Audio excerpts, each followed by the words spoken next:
Assalamualaikum warahmatullahi wabarakatuh. Halo sahabat opini, kembali lagi bersama saya di podcast opini tentunya. Bersama saya Mutiara Aulia. Di sini saya akan menyuguhkan beberapa informasi yang menarik, tentunya dengan bernuansakan Islami. Tapi sebelum itu, saya izinkan menyapa sahabat opini semuanya. Bagaimana kabarnya hari ini? Mudah-mudahan kita selalu diberikan kelancaran dan kesehatan dalam melaksanakan ibadah di bulan Ramadan kali ini.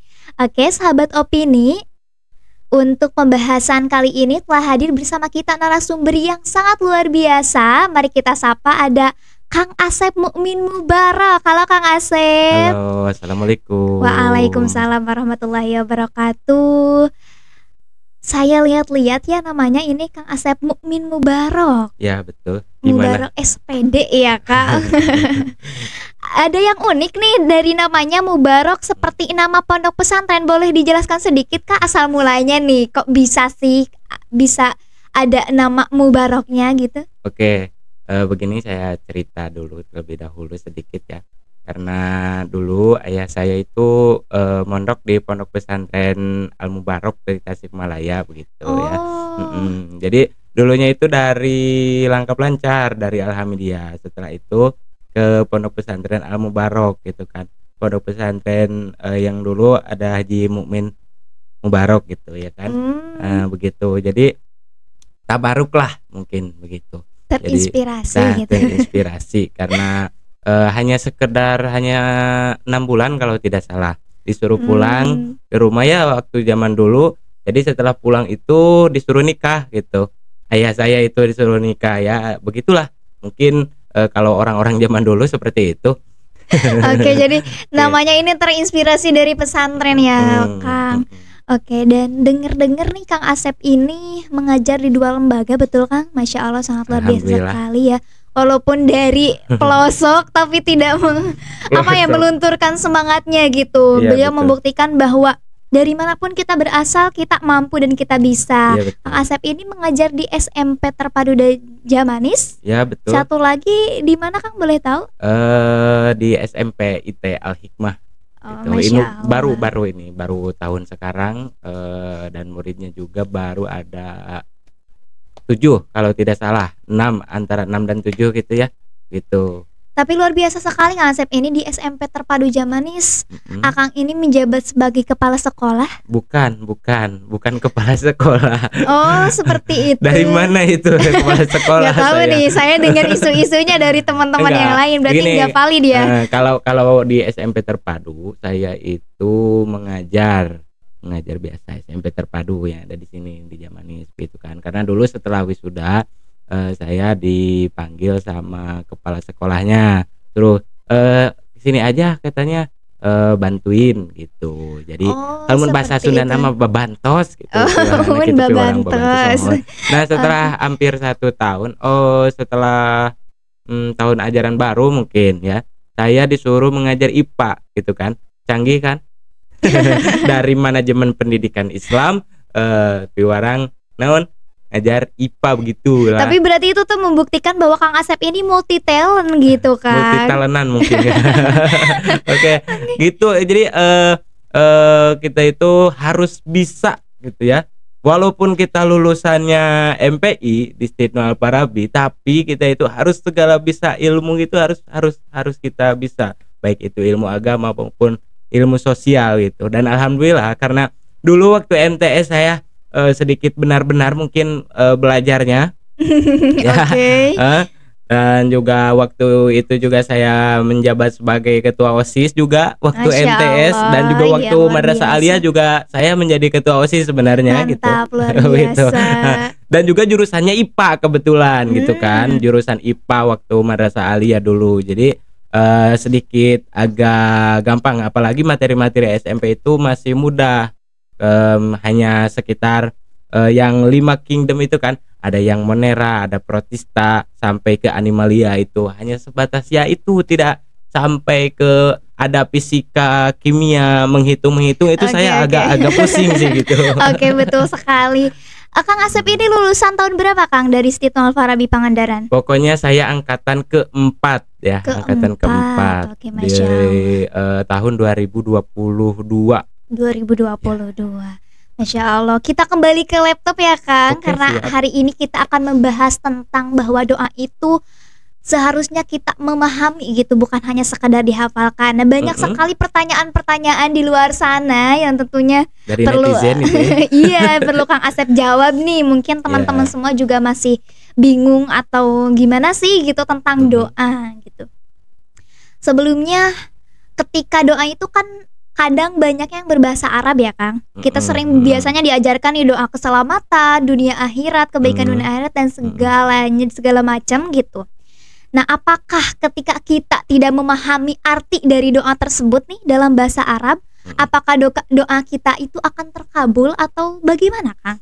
Begini ya, saya berangkat dulu dari firman Allah begini, a'udzubillahi minasyaitonirrajim, bismillahirrahmanirrahim. Ud'uni astajib lakum, gitu kan. Kata Allah, berdoalah kepadaku maka aku akan mengabulkannya.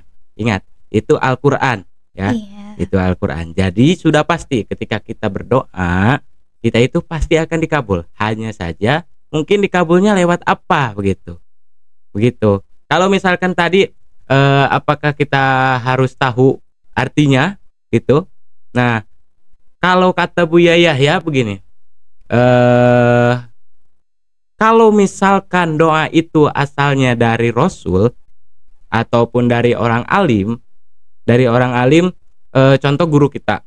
Kalau misalkan di pondok pesantren disuruh gurunya, "Oh, kamu amalkan doa ini supaya hati kamu tentram."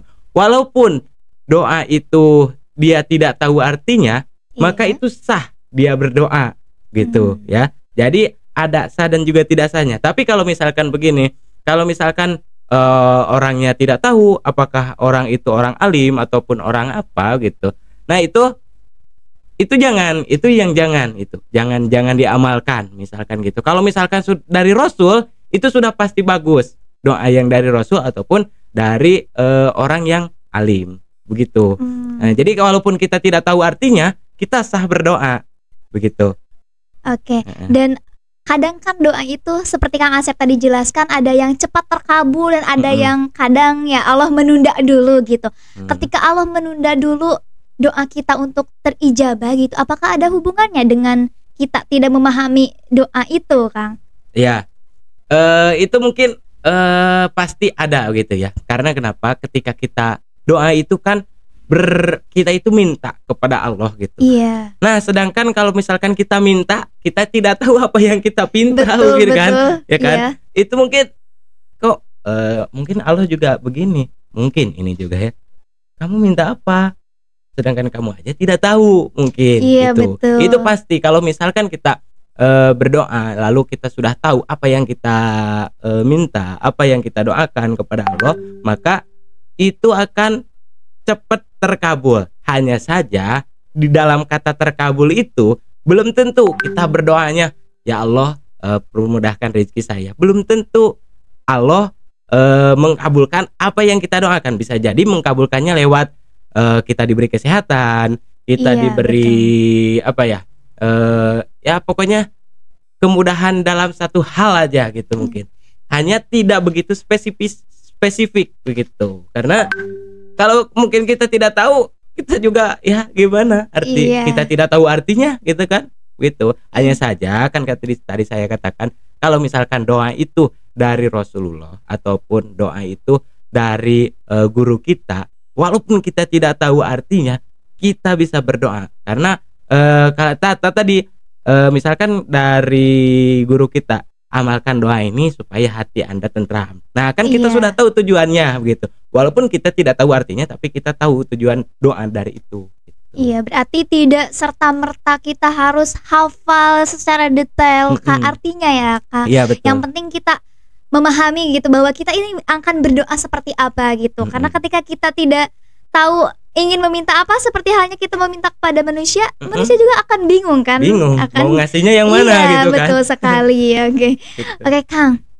Ketika doa kita belum terkabul nih, apakah kita bisa atau boleh gitu meminta secara terus-menerus gitu kepada Allah agar doa kita terkabul. Padahal kan kita belum tahu nih apakah doa yang kita pinta itu memang terbaik untuk kita gitu kan. Hanya Allah gitu yang tahu masa depan kita selanjutnya. Bagaimana Kang? Ada pepatah mengatakan bahwa doa itu adalah senjatanya orang mukmin gitu ya. Jadi kita itu sebagai manusia kita itu hanya diperintahkan untuk apa? Berusaha. Nah, lewat doa mungkin. Kalau misalkan tidak dikabul-kabul, maka kita harus terus berdoa. Karena kenapa? Walaupun doa kita itu tidak dikabulkan di dunia, nah yang paling indah itu ketika doa kita dikabulkan nanti di akhirat. Di akhirat, betul gitu. sekali, mantap, luar biasa. Jadi buat teman-teman nih sahabat opini, kalau misalkan teman-teman doanya belum terkabul, jangan putus asa gitu. Mungkin doa kita tidak terkabulkan di dunia, mungkin suatu saat nanti ketika di akhirat doa kita akan terkabul. Dan juga begini, itu. kalau misalkan kita berdoa, ada kata-kata Sunda yang memberi saya inspirasi. Lain doa anu teu mati, tapi hati orang anu can bersih. Nah, gitu. Jadi doa itu kita itu berdoa kalau misalkan hati kita itu bersih, tanpa ada misalkan embel-embel apa, kita berdoa itu ingin apa, kita berdoa itu pengennya dikabulkan di dunia saja. Nah, kalau misalkan hati kita jauh dari itu, ya kita berdoa karena kita kewajiban kita sebagai manusia berdoa kepada Allah begitu, dan juga meminta pertolongan. Dengan kita berdoa kepada Allah berarti kita meyakini bahwa Allah itu Tuhan kita.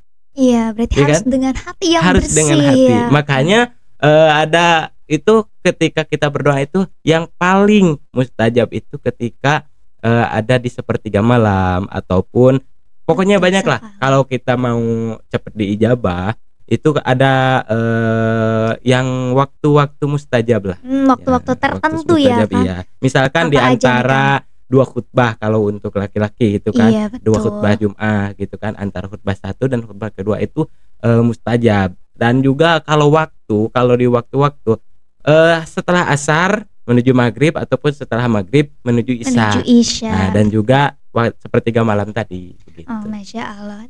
Tapi nih Kang, saya mau tanya, menurut Kang Asep nih, apa sih yang harus didahulukan? Apakah kita harus ketika berdoa nih, kita harus memahami doanya terlebih dahulu? Artinya gitu, apa kita ya berdoa saja gitu? Menurut Kang Asep apa yang harus didahulukan? Yang harus didahulukan menurut saya, kita harus tahu dulu itu doanya itu, maksud dari doa itu kan. Iya, nah betul. Maksudnya kalau misalkan kata tadi, kalau yang dari guru itu, karena itu maksudnya sudah tahu bagus gitu, tidak akan mungkin ada guru yang menjerumuskan doanya gitu. Jadi kalau misalkan kita sudah tahu, itu akan kita berdoanya itu mantap dari hati gitu. Betul, karena kita tahu tujuan kita berdoa itu untuk apa gitu. Iya, betul. Gitu. Tapi kalau misalkan kita meminta nih Kak, meminta jodoh gitu, boleh nggak sih berdoa disebutkan namanya gitu? Apa ya sebaiknya bagaimana nih Kang? Oke ya, ini terkhusus untuk para jombloan dan jombloati mungkin ya. Itu kalau misalkan kita berdoa, boleh atau tidak tadi disebutkan namanya? Itu boleh. Oke. Boleh saja. Hanya nanti ketika Allah tidak mengabulkan Anda bersama dengan dia gitu, Anda jangan putus asa, Anda jangan putus harapan begitu. Karena mungkin yang terbaik itu menurut Allah bukan dia gitu. Karena kan yang terbaik menurut kita belum tentu terbaik menurut Allah, dan yang jelek menurut kita belum tentu kata Allah itu jelek gitu. Baik, betul sekali, benar. Oke, dari tadi ya Kang, dari dapat kita simpulkan nih bahwa kita berdoa ya berdoa saja gitu. Yang terpenting kita harus memahami apa yang doa kita panjatkan itu gitu Kang. Dan tentunya berdoa itu harus dengan hati yang ikhlas gitu. Baik sahabat opini dan Kang Asep, itulah akhir dari perbincangan kita pada sesi podcast kali ini. Terima kasih saya ucapkan untuk Kang Asep yang sudah jauh-jauh ya hadir bisa sharing ilmu bersama kami. Mudah-mudahan kita bisa berjumpa kembali di podcast selanjutnya. Dan tidak lupa juga saya mengucapkan terima kasih untuk sahabat opini yang telah setia menonton podcast opini, dan jangan lupa saksikan terus podcast kita selanjutnya. Jangan lupa like, comment, share, dan subscribe di channel YouTube kita Stibnu Al-Farabi Pangandaran. Oke, saya Mutiara Aulia pamit undur diri. Semoga podcast opini bisa menemani sahabat-sahabat selanjutnya. Saya pamit undur diri. Wassalamualaikum warahmatullahi wabarakatuh.